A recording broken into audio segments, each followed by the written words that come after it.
Lahat tayo dito sa plenaryo ngayon ay may kaalaman na talamak ang vote buying at umaabot sa daan-daang milyon on average at minsan bilyon-bilyon ang mga kampanya ng mga kandidato sa Pilipinas. Kaya kung sino man dito ang magtatayo at nagsasabi na kasinungalingan ang sinasabi ko na umaabot sa daan-daang milyon, at the very least ang ginagastos ng ibang mga kandidato na nandito sa plenaryo ng Kongreso ngayon, hindi ako mahihiya na magsabi. Sa Batangas, binanggit niya na may mga halagang ginamit sa kampanya. Totoo po ba ito? Opo, na ang mga leader Meron sa po aking ba distrito- tayong Yes. ebidensya na magpapatunay? Meron po bang dokumento? Meron po ba tayong hawak na anumang sinumpang salaysay na magsasabi na ganito nga po talaga ang nangyari? Sa campaign sorties, nakikita natin na may gastos. Ayos kami sa Quezon. Wala kaming problema doon. Ang sinasabi In fact, ko, mas kami, mababa ang gastusin sa nagkakaisa. Quezon. Walang kalaban ka naman sa nakarang eleksyon di ba? Congressman Leviste, Pero ang punto ko ay hindi ang ginagastos sa election, kung hindi ang pinanggagalingan ng gastos na ito.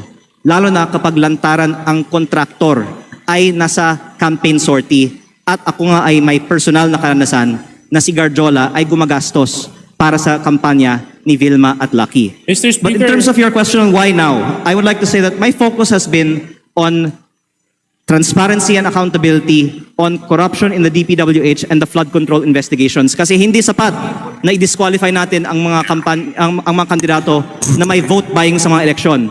Dapat kasuhan para sa pagnanakaw ang mga politiko kapag sila ay nahalal na. Kaya yun ang inuna ko, yung pananagutan sa korupsyon sa DPWH. Pero kung pwede ko pong banggitin din, ako po ay hindi sinungaling.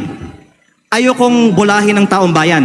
Lahat tayo dito sa plenaryo ngayon ay may kaalaman na talamak ang vote buying at umaabot sa daan-daang milyon on average at minsan bilyon-bilyon ang mga kampanya ng mga kandidato sa Pilipinas. Kaya kung sino man dito ang magtatayo at nagsasabi na kasinungalingan ang sinasabi ko na umaabot sa daan-daang milyon, at the very least ang ginagastos ng ibang mga kandidato na nandito sa plenaryo ng Kongreso ngayon, hindi ako mahihiya na magsabi na sila ang sinungaling at ako ay nagsasabi ng totoo. Pero hindi ko balak buksan ng itong issue ngayon. Ang binubuksang issue ko ngayon ay bakit ang kontraktor ang lantarang gumagastos para sa kandidato, meron bang kapalit ang ginastos ng kontraktor na ito? Mr. Speaker. Deputy Speaker Suarez, please respond and we will wrap up because One the 10 question minutes lang. has already expired. Please take note, Majority Leader.